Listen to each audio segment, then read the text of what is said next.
Insane, resulting in misery. Worse than COVID? If you believe the headlines, cycle lanes may destroy the very fabric of our society.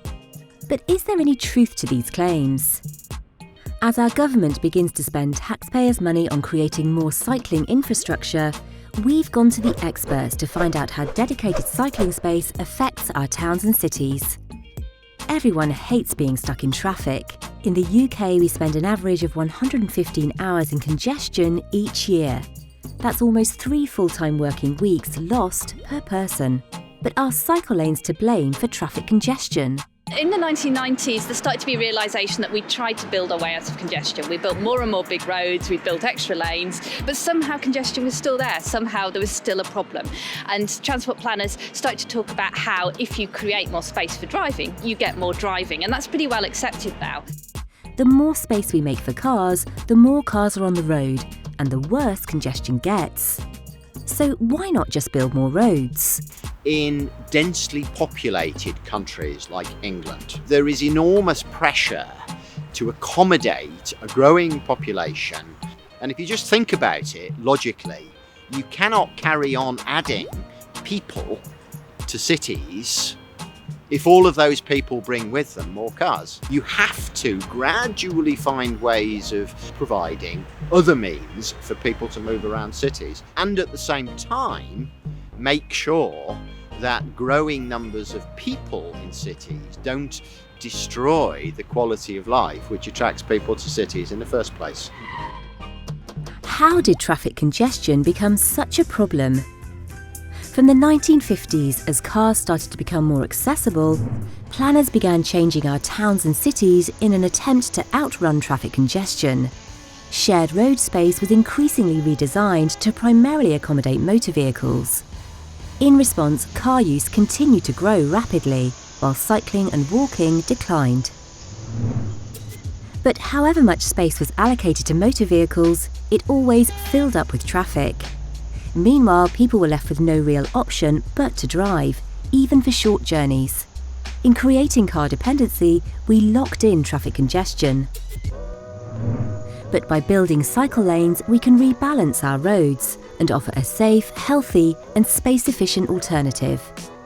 Getting our towns and cities moving again. And every person who chooses to cycle instead of drive reduces traffic congestion.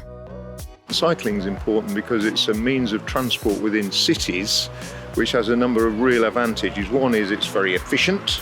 So giving a real live example of the efficiency, we can think of Blackfriars Bridge in London, where the cycle lane in rush hour takes something like 70% of the movement of vehicles across the bridge. In a 3.65 metre wide lane, you can get down about 1,000 vehicles in an hour maximum, and you will have an awful lot of problems at the junctions downstream.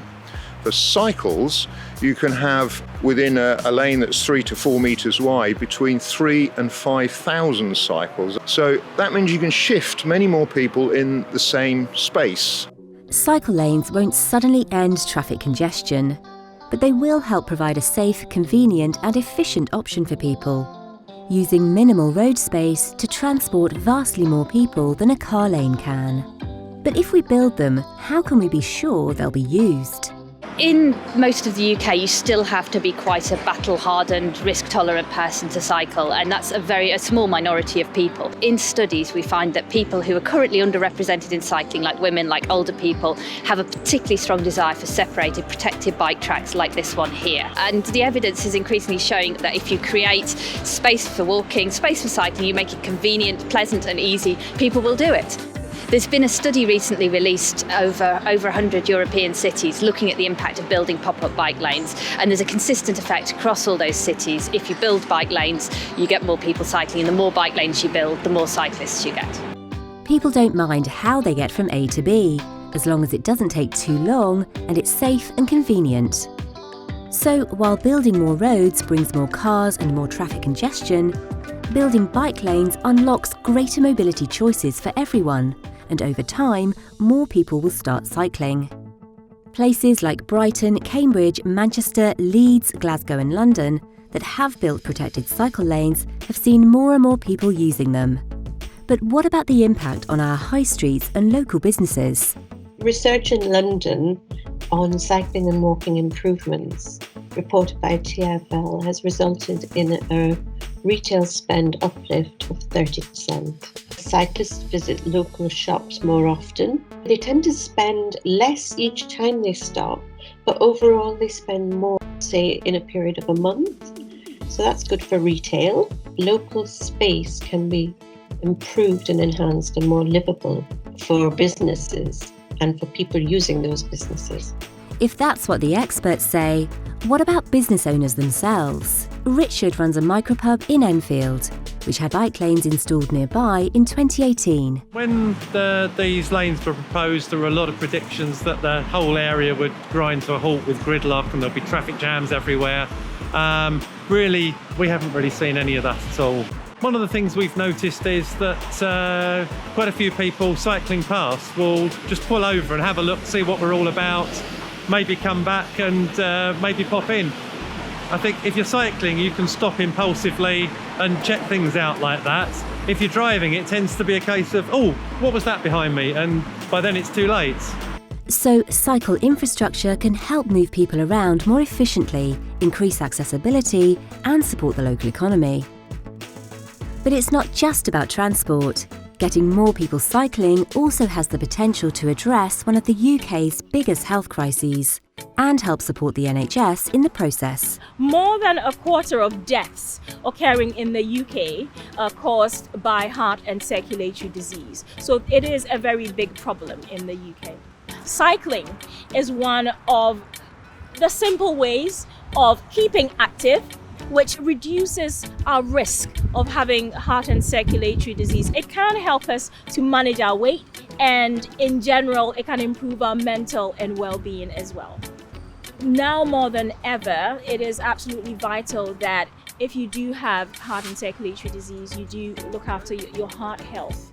Cycling infrastructure can also help reduce our exposure to another major source of disease. So air pollution is associated with a lot of different diseases. These include heart disease, stroke, lung disease, cognitive decline, and also respiratory infections. It's a serious problem, and current estimates put us at about 40,000 premature deaths per year. In terms of the pollution that we have control over, our number one source is traffic. Being inside a vehicle does not keep you protected from air pollution. Some air pollutants are showing considerably higher in a car, in traffic, than alongside the road at the same time. And we know that getting people walking, cycling, taking public transport helps reduce those car journeys.